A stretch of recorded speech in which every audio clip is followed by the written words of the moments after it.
السلام علیکم عزیز طلباء و طالبات، جیسا کہ میں نے کہا تھا کہ میں پھر آپ کے سامنے حاضر ہو جاؤں گا، آپ کے سامنے حاضر ہوں ایک نئے مضمون کے ساتھ۔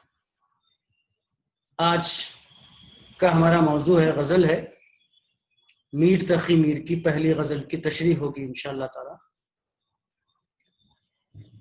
اس سے پہلے ہم غالب، سراج، آتش کی غزلیات کی تشریح پڑھ چکے ہیں، ان کا مطالعہ کر چکے ہیں۔ اب انشاءاللہ آج ہم پاور پوائنٹ پریزنٹیشن کے ذریعے میر تقی میر کی پہلی غزل کی تشریح مطالعے کے ذریعے کریں گے، مطالعہ کرتے ہوئے میر تقی میر کی غزل کی تشریح۔ چلیے پاور پوائنٹ پریزنٹیشن ہم شروع کرتے ہیں۔ یہ ہمارا پاور پوائنٹ پریزنٹیشن شروع ہو چکا ہے۔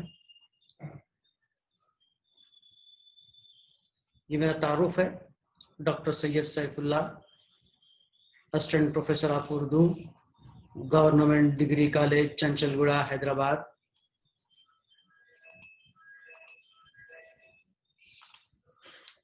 تو ہم شروع کرتے ہیں۔ مطالعہ ادب، پہلا سیمسٹر، حصے اول، سال اول، برائے زبان دوم۔ یہ میر تقی میر کی تصویر ہے، یہ خیالی تصویر، محض ایک آپ لوگوں کو بتانے کے لیے میں نے ایک تصویر جو انٹرنیٹ سے ہے آپ کے سامنے میں نے رکھ دی ہے کہ کچھ محسوس ہو، احساس ہو کہ میر تقی میر اس طرح کے تھے۔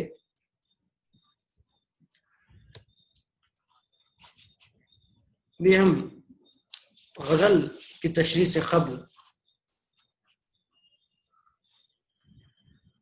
ان کی حالت زندگی کا جائزہ لیں گے۔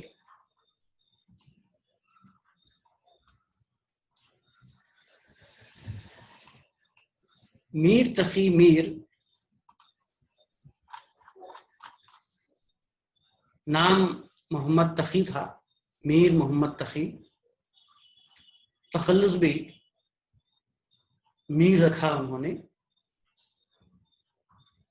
بعض لوگ اپنے نام کے علاوہ بھی تخلص کیا کرتے ہیں، اور بعض لوگ خود اپنے نام کو ہی تخلص بنا لیتے ہیں۔ خیر چلیے، میر نے اپنے نام کو ہی تخلص اختیار کی، تخلص بھی اپنے نام کو ہی بنا لیا تھا۔ یہ 1722 یا 23، بعض جگہ 1723 ان کی تاریخ پیدائش آتی ہے، تو ہمارے نصابی کتاب میں دیا گیا ہے 1722، تو ہم اس کو ہی رکھیں گے۔ 1722 کو آگرہ میں پیدا ہوئے، غالب بھی یہیں پیدا ہوئے تھے آگرہ میں۔ اکبر آباد اس کا پرانا نام تھا، پہلا نام اکبر آباد تھا۔ یہ 1722 آگرہ میں پیدا ہوئے۔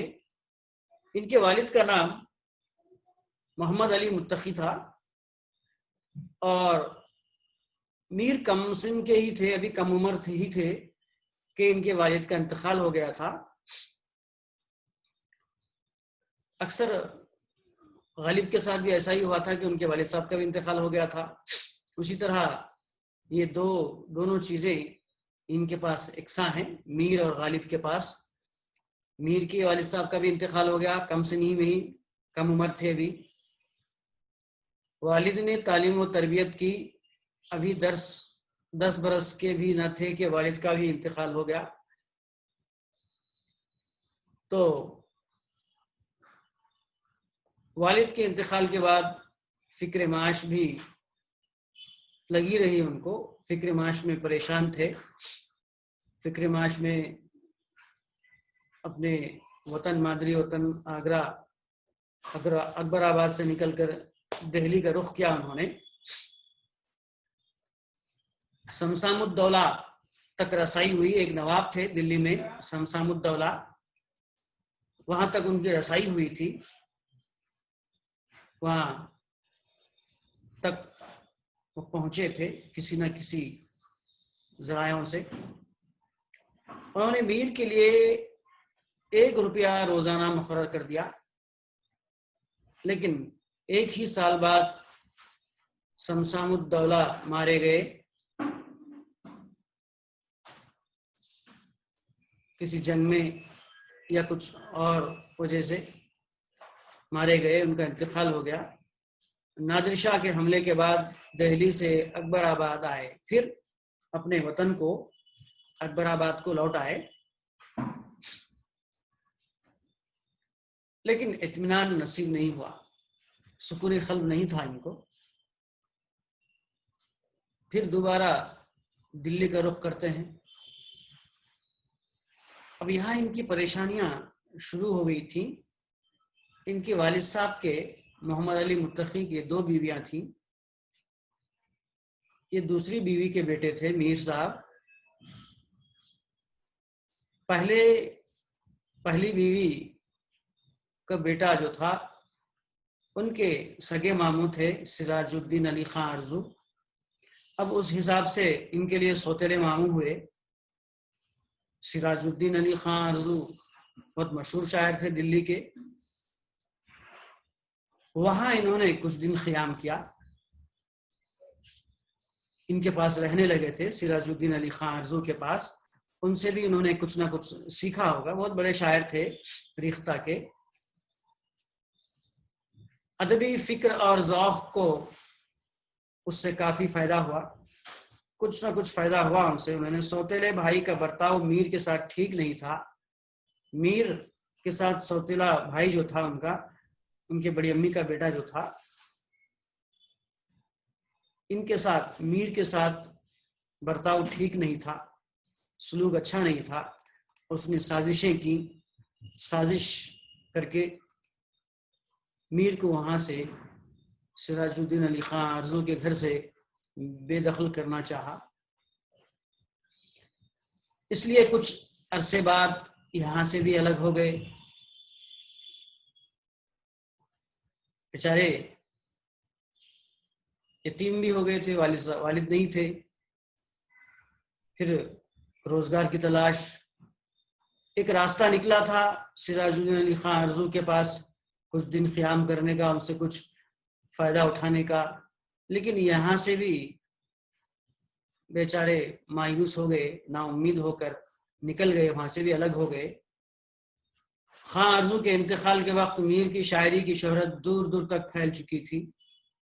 اب جب سراج الدین علی خان ارزو کا انتقال جس وقت ہو رہا تھا، تو اس وقت تک تو یہ ریختہ میں یعنی غزل میں، اردو غزل میں اپنا نام، شہرت بہت دور دور تک پھیل چکی تھی میر تقی میر کی۔ احمد شاہ ابدالی کے حملے کی وجہ سے دہلی پھر ایک بار تباہ و برباد ہو گیا۔ 2 بار ہوا تھا۔ اس سے پہلے نادر شاہ کا حملہ ہوا تھا، اب احمد شاہ ابدالی۔ نادر شاہ کا جب حملہ ہوا تو اس وقت آپ کم سن تھے، چھوٹے تھے۔ اب جب پھر دوسری مرتبہ دلی اجڑتی ہے تو یہاں پر احمد شاہ ابدالی کا حملہ ہے یہاں پر دلی پر، پھر دلی اجڑ گئی، تباہ برباد ہو گئی، محفلیں اجڑ گئی شعر و شاعری کی، نواب جو تھے وہ بھی فاقوں پر تھے، ان کی دولت لٹ گئی۔ اب ایسے موقع پر سخن کی محفل کہیں نہیں جم رہی تھی، مجبوراً میر کو دہلی چھوڑ کر لکھنؤ کا رخ کرنا پڑا تھا۔ لکھنؤ چلے گئے، وہاں پر اودھ کا نواب اپنی سلطنت جمائے بیٹھا تھا۔ اس نے اودھ کے نواب نے ان کی عزت افزائی کی، ان کے لیے رہنے کا انتظام کیا اور دربار سے بھی وابستہ کیا، ان کو کچھ پینشن مقرر کر دی تھی، روزانہ یا پھر ماہانہ کے لیے کچھ نہ کچھ ان کے لیے مقرر کر دیا تھا۔ لیکن وہاں پر بھی ان کی نہیں نبھی، طبیعت کچھ عجیب تھی،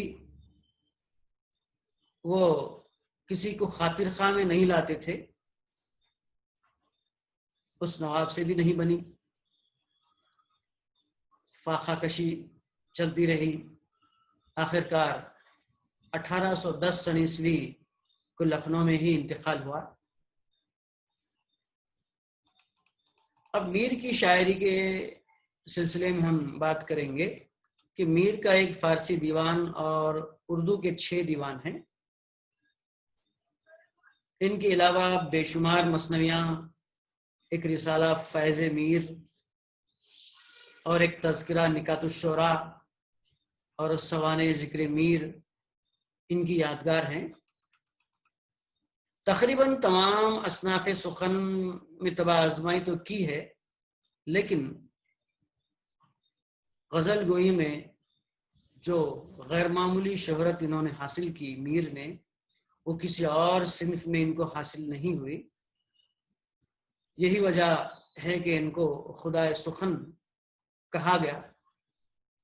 ایک دو نہیں، ہر دور کے شاعروں نے انہیں خدائے سخن مانا ہے، استاد مانا ہے۔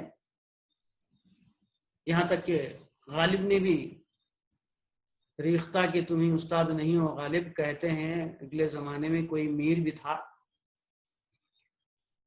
غالب نے بھی انہیں استاد مانا ہے۔ ان کے اشعار میں، ان کے میر کے اشعار کے اندر جو خصوصیات ہیں، خاص خوبی ہے، وہ سادگی بیان ہے، سہل الممتنع، عام فہم انداز میں سادگی بیان، صفائی، ندرت، اس میں نیاپن، برجستگی، تشبیہات، استعارات اور محاوروں کا استعمال فنکاری کے ساتھ ملتا ہے۔ سوز و گداز، نرمی و حلاوت اور پرسوز لہجے میں، یعنی غم زدہ لہجے میں، غمگین لہجے میں ان کی غزل کی ایسی خصوصیات ہیں جس کی نظیر نہیں ملتی۔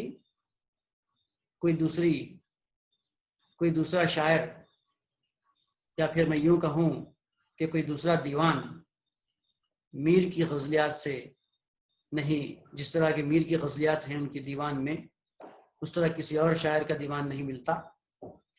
یہی وجہ تھی کہ انہیں خدائے سخن کہا گیا۔ اب کوئی اور دوسرا خدائے سخن تو ہو نہیں سکتا۔ تقریباً تمام بڑے اور اہم شعراء نے میر کی استادی کا اعتراف کیا ہے، سب نے انہیں استاد مانا میر تقی میر کو۔ چلیے اب ہم دیکھتے ہیں میر تقی میر کی پہلی غزل کی تشریح۔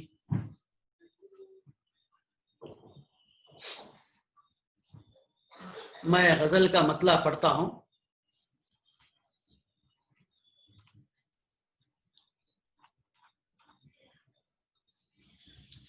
کوئی نہیں جہاں میں جو اندوہگی نہیں، کوئی نہیں جہاں میں جو اندوہگی نہیں، اس غم کدے میں آہ دل خوش کہیں نہیں۔ بڑا بہترین شعر ہے۔ شاعر یہاں پہ رنجیدہ نظر آتا ہے، غمزدہ انداز میں میر تقی میر کہتے ہیں، دنیا کی خصوصیت کی طرف اشارہ کرتے ہوئے کہہ رہے ہیں، کوئی نہیں جہاں میں جو اندوہگی نہیں۔ اندوہگی یہ 2 الفاظ سے بنا، ایک اندوہ پھر جمع گین، اندوہگین غمگین۔ اسی اندوہ کے معنی ہیں غم کے ہیں، یہ فارسی الفاظ ہیں یہ اندوہ اور گین۔ اندوہ کے معنی غم، گین کے معنی بھرا ہوا، پر، یعنی غم سے بھرا ہوا۔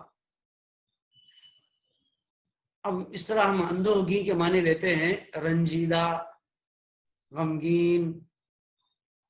شاعر کہہ رہا ہے کہ دنیا میں ایسا کوئی آدمی نہیں ہے جو غم میں ڈوبا ہوا نہ ہو۔ ہر انسان دنیا کی مصیبتوں میں ایک نہ ایک دن پھنس جاتا ہے اور مصیبتوں سے دوچار ہوتا ہے، غمگین ہوتا ہے۔ کوئی یہ نہیں کہہ سکتا کہ میں سب سے دنیا میں خوش آدمی ہوں۔ یہ ایک دنیائی دستور ہے، دنیا میں خوشی بھی اور غم دو ایک ساتھ انسانی زندگی کے ساتھ لگے ہوئے ہیں. تو اس کی طرف شاعر اشارہ کرتے ہوئے کہہ رہا کہ کوئی نہیں جہاں میں جو اندوہگی نہیں، جو غم سے نجات نہیں پا سکتا. ہر آدمی کسی نہ کسی طرح کے غم میں مبتلا ہے، مختلف غم ہے. کسی کو نوکری کا غم ہے، کسی کو کرسی کا غم ہے، کسی کو اپنی محبت کا غم ہے کہ اس کا محبوب اس کو نہیں مل رہا ہے، حاصل نہیں ہو رہا ہے. کسی کو دولت کا غم ہے، دولت کے پیچھے پڑا ہوا ہے کوئی. تو اس طرح سے دنیا میں ہر کوئی اپنے اپنے انداز میں اپنے اپنے فکر میں ہے، اپنے اپنے غموں میں ڈوبا ہوا ہے. کوئی انسان غم سے چھوٹا ہوا نہیں ہے. اب دوسرے مصرے میں ہم دیکھتے ہیں، اس غم کدے میں آہ دل خوش کہیں نہیں. دنیا میں کوئی بھی ایسا شخص نہیں ہے جو غم میں دو چار نہ ہو. اور اس غم کدے میں، غم ایک عربی لفظ ہے، اس کے معنی رنج کے ہیں، غم کے معنی ہم سمجھتے ہیں. اور کدا فارسی لفظ ہے، غم اور کدا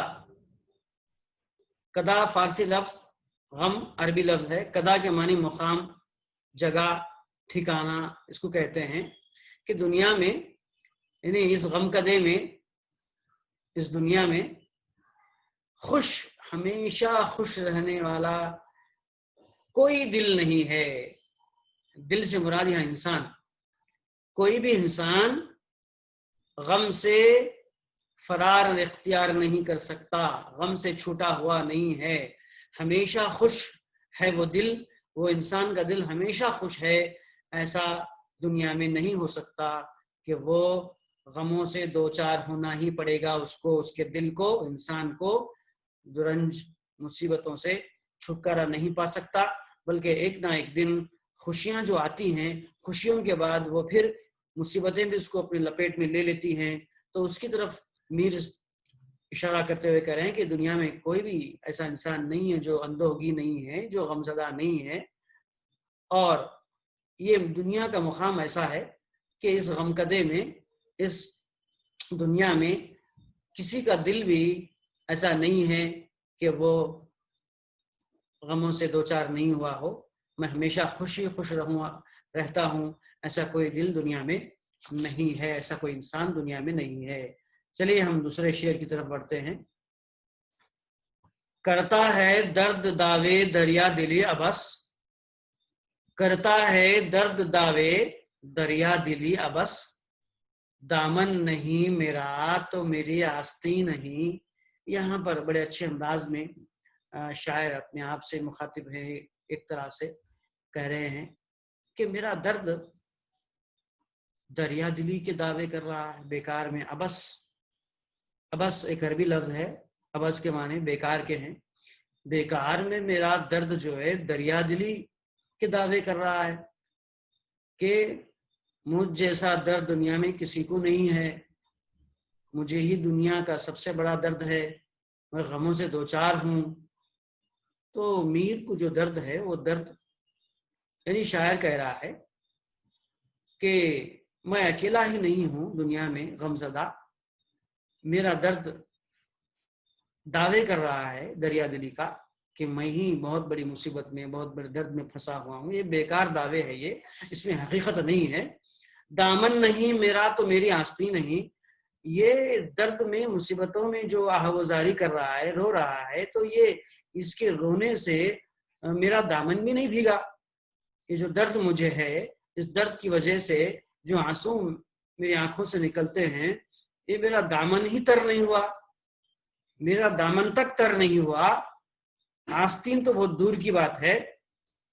جب میری آستین تر نہیں ہوئی، گیلی نہیں ہوئی آنسوؤں سے، تو پھر یہ درد کیسا ہوا؟ دریا دلی نہیں ہوئی. میرا درد سب سے بڑا درد نہیں ہے، بلکہ دنیا میں اور بھی درد مند انسان ہے. میرا درد بیکاری میں، دریا دلی بتلا رہا ہے کہ میں ہی سب سے بڑا درد رکھتا ہوں، سب سے زیادہ درد رکھنے والا، رنج رکھنے والا دل میرا ہی ہے. ایسا نہیں ہے. دامن نہیں میرا تو میری آستی نہیں. میرے درد و غم کی وجہ سے میرے جو آنسو ہیں، میرے آنسو میرے دامن کو ہی نہیں تر کر پا رہے ہیں. میرا دامن تر نہیں ہو رہا ہے، پھر آستین تک کیا پہنچے گا؟ تو کہنے کا مطلب یہ ہے کہ مجھ سے زیادہ اور درد لوگوں کو بھی ہے. چلیے ہم اگلے شعر کی طرف بڑھتے ہیں.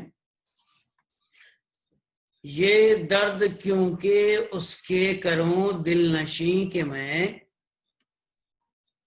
یہ درد کیونکہ اس کے کروں دل نشیں کہ میں. دل نشیں کے معنی دل میں رہنے والا، یعنی ان کا معشوق ہے، ان کا محبوب ہے. اس کا ذکر کرتے ہوئے، اپنے محبوب کا، اپنے معشوق کا ذکر کرتے ہوئے کہہ رہا شاعر، میر کہہ رہے ہیں کہ میرے دل میں جو درد ہے، جو تکلیف ہے، جو مصیبت میں ہوں میں، میرے محبوب کے نہ ملنے کی وجہ سے مجھے جو غم اندر سے اندر کھایا جا رہا ہے، اس سے میں پریشان ہوں، تکلیف میں ہوں. لیکن شاعر اس درد کو اپنے معشوق کے ساتھ بانٹنا نہیں چاہتا، اپنے درد کو ظاہر کرنا نہیں چاہتا اپنے معشوق کے ساتھ، اپنے معشوق کو بتلانا نہیں چاہتا. اسی لیے کہتا ہے، کہتا ہوں جس طرح سے کہے ہے نہیں نہیں. جب کبھی شاعر کا محبوب، ان کا معشوق ان سے پوچھتا ہے کہ کیا حال ہے تمہارا، طبیعت سب ٹھیک ہے، تو ان کی حالت زار کو دیکھتے ہوئے ان کا معشوق ان سے پوچھ رہا تھا کہ سب ٹھیک تو ہے.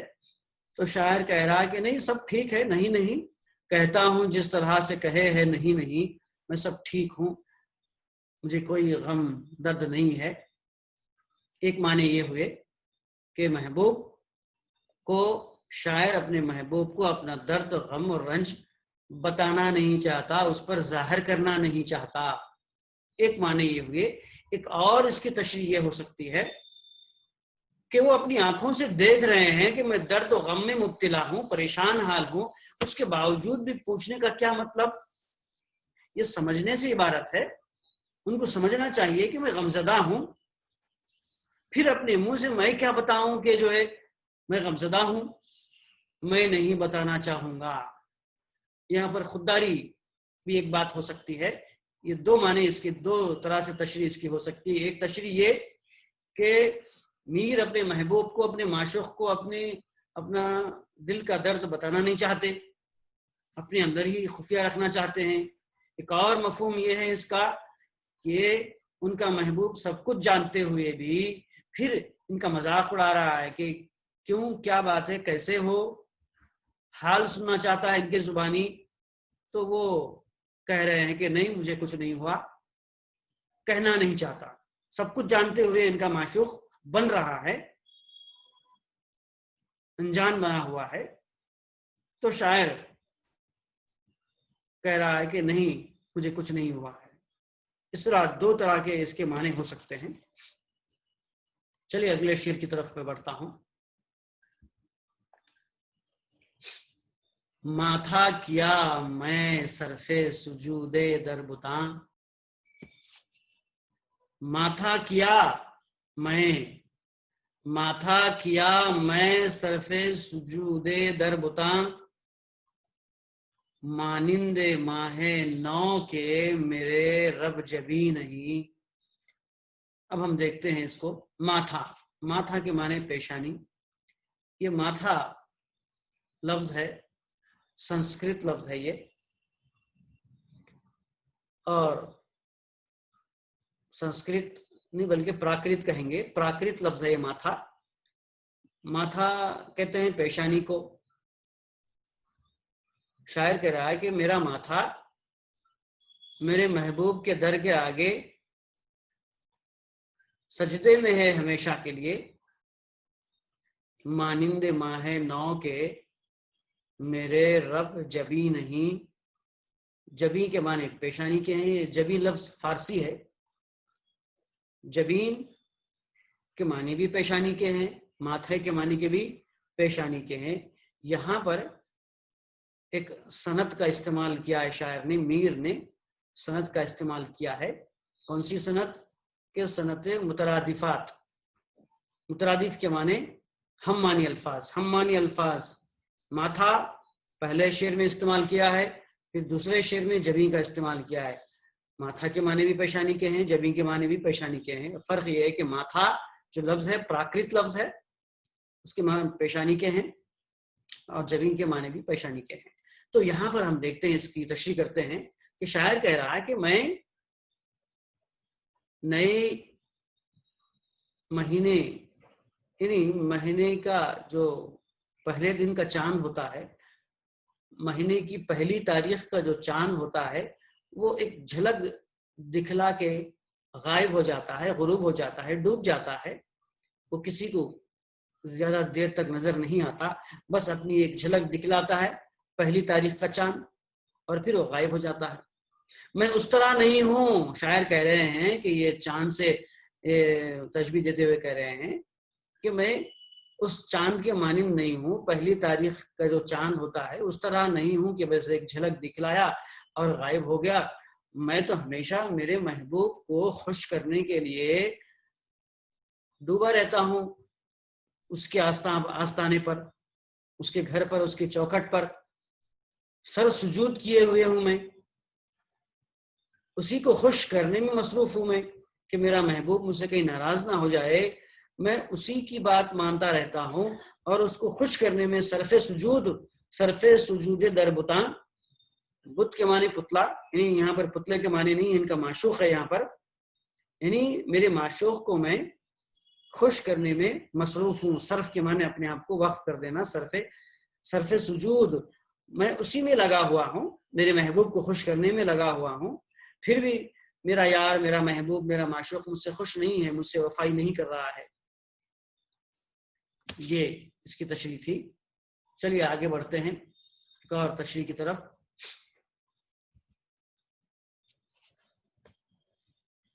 گھر گھر ہے ملک عشق میں، گھر گھر ہے ملک عشق میں دوزخ کی تاب و تب. گھر گھر ہے ملک عشق میں دوزخ کی تاب و تب. یہاں پر غور سے سنیں. گھر گھر ہے ایک حصہ ہے شعر کا، دوسرا حصہ ملک عشق میں دوزخ کی تاب و تب.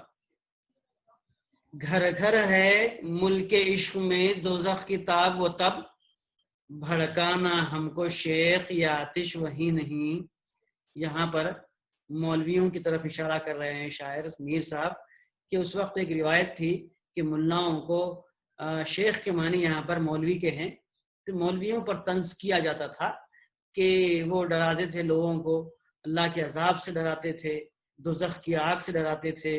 تو وہ ان کی طرف اشارہ کرتے ہوئے شاعر کہہ رہا ہے، میر صاحب کہہ رہے ہیں کہ اے شیخ، عشق کی دنیا میں، ملک عشق میں دوزخ کی تاب و تب، یعنی ملک عشق کے معنی عشق کی دنیا میں جو بھی عاشق ہیں اس کے سینے میں دوزخ کی آگ پہلے سے ہی موجود ہے. دوزخ کی جیسی آگ عشق کرنے والے کے سینے میں پہلے سے ہی موجود ہے. پھر بھلا تم مولوی صاحب، اے شیخ، تم کیوں ڈرا رہے ہو کہ دوزخ میں ایسی گرمی ہوگی، فلاں ہوگا، ایسا ہوگا، تم کو دل تک جلائے گی. قرآن میں بات آتی ہے کہ دوزخ کی آگ جب انسان کو ٹچ کرتی ہے تو اس کے دل تک جلاتی ہے. تو ایسی باتوں سے ہم کو ڈراتے ہو، کیوں ڈراتے ہو؟ ڈراؤ نہیں، یہ آگ تو پہلے سے ہی عاشقوں کے سینے میں موجود ہے. دوزخ کی گرمی، دوزخ کی تاب و تب، دوزخ کی گرمی، آتش کی، وہاں کے دوزخ کی آتش کی گرمی پہلے سے ہی عاشقوں کے سینے میں موجود ہے.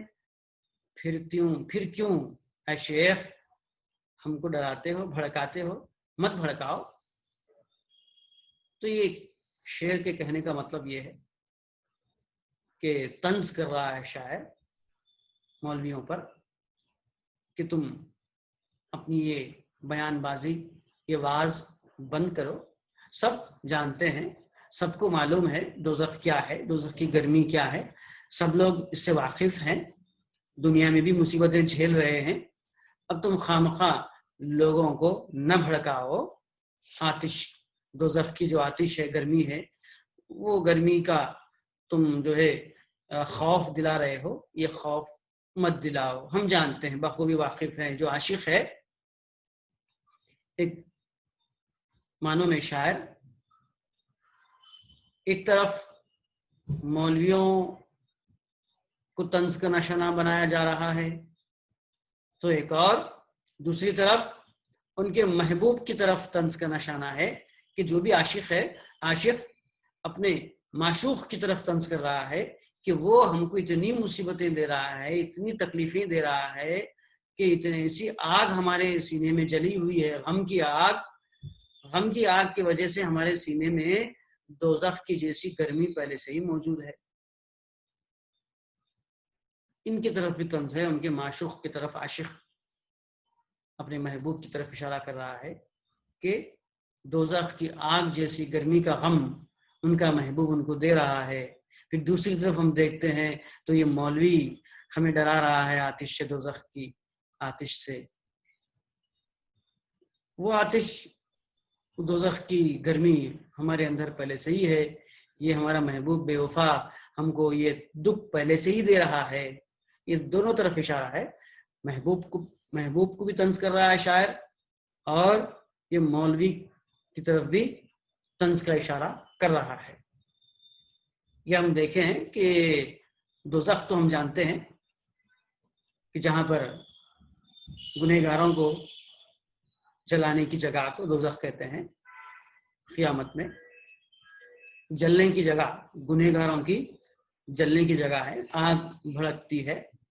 جیسے کہ میں نے کہا شیخ کے معنی یہاں پر مولوی کے ہیں. چلیے اگلے شعر کی طرف میں بڑھتا ہوں. فکر بلند سے میں کیا آسماں اسے، شاعر کہہ رہا ہے فکر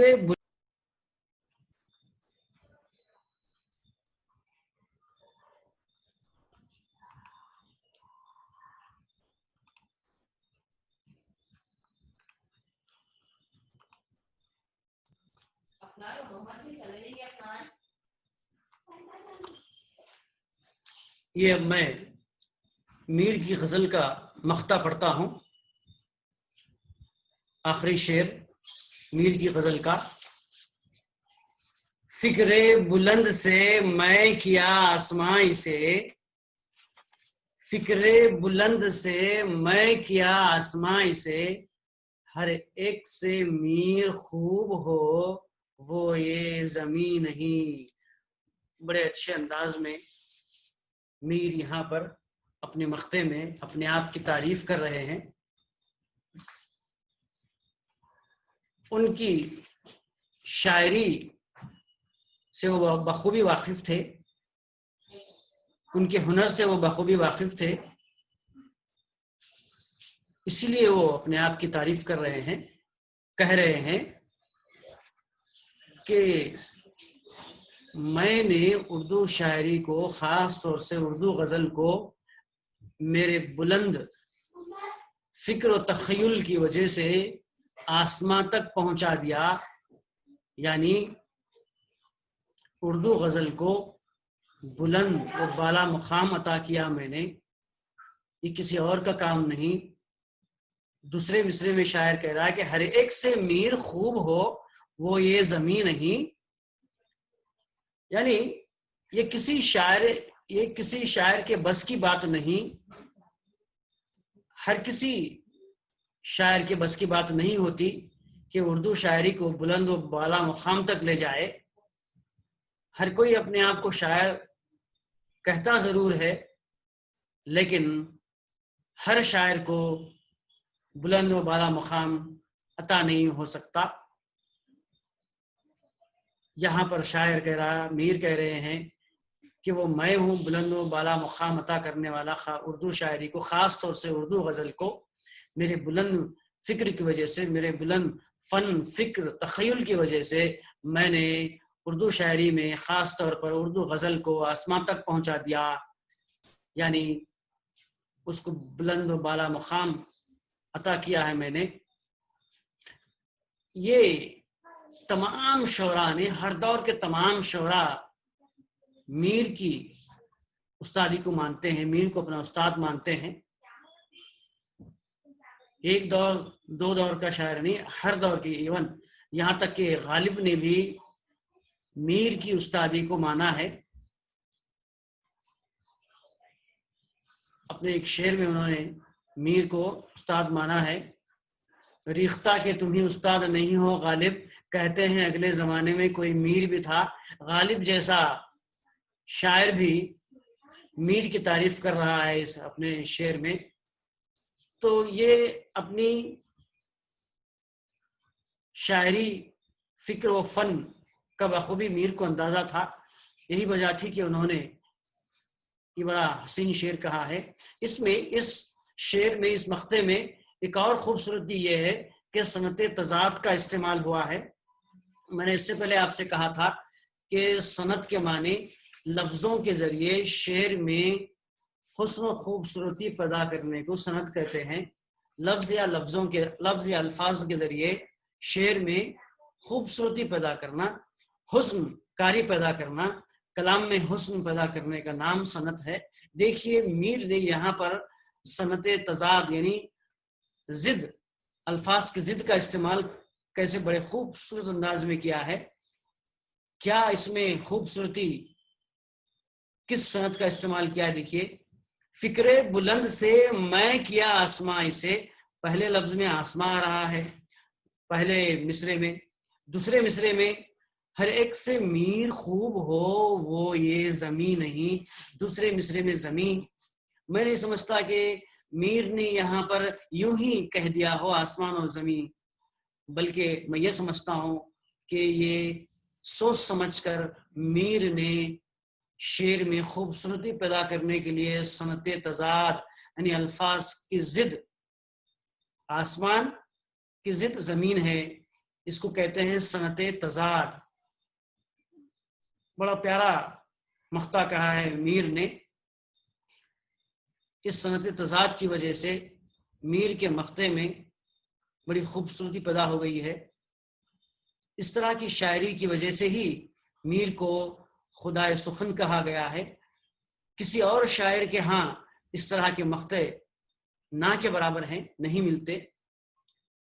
یہ تھی ہماری اس غزل، میر کی غزل کی تشریح۔ چلیے طلباء و طالبات، یہاں پر یہ ہماری کلاس ختم ہوتی ہے۔ پھر میں میر کی دوسری غزل کی تشریح کے ساتھ اگلے دن آپ کے سامنے حاضر رہوں گا۔ جب تک کے لیے مجھے اجازت دیجیے۔ السلام علیکم، اللہ حافظ۔